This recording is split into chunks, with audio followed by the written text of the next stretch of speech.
चोरी की सजा। चंदन वन में सभी जानवर बहुत मेलजोल से रहते थे।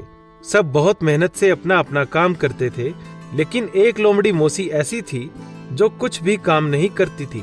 लोमड़ी मौसी के लिए चंदन वन में काम की कोई कमी नहीं थी, लेकिन यह इतनी धूर्त और आलसी थी कि कोई काम करना ही नहीं चाहती थी। लोमड़ी मौसी सारा दिन अपनी कुटिया में आराम करती और रात होने पर दूसरे जानवरों के घरों में चोरी चोरी जाकर अपना पेट भरती।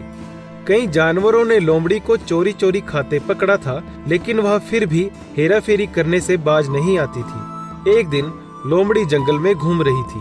जंगल में भालू दादा मधुमक्खियों का एक छत्ता तोड़ रहे थे। लोमड़ी उस पेड़ के नीचे पहुंची। उसने भालू दादा से कहा, दादा, मैं छत्ता तोड़ने में आपकी मदद करना चाहती हूँ।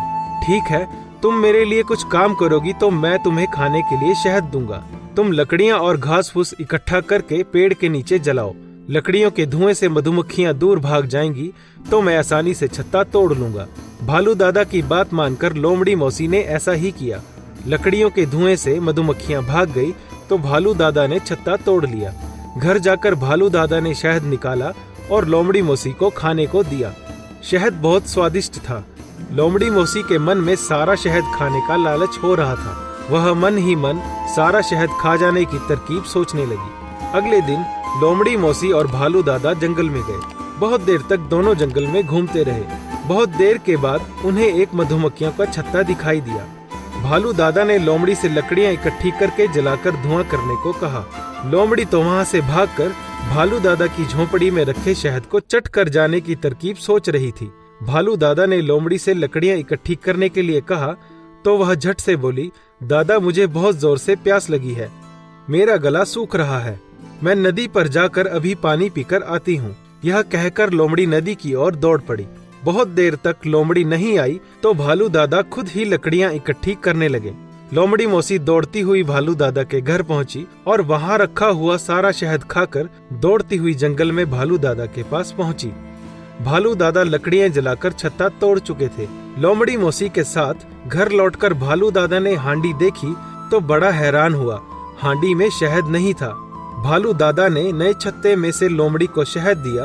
अगले दिन फिर दोनों मिलकर जंगल में गए। एक छत्ता ढूंढकर भालू दादा ने लोमड़ी से लकड़ियां इकट्ठी करके आग जलाने के लिए कहा। तभी लोमड़ी ने प्यास का बहाना किया और नदी की ओर दौड़ पड़ी।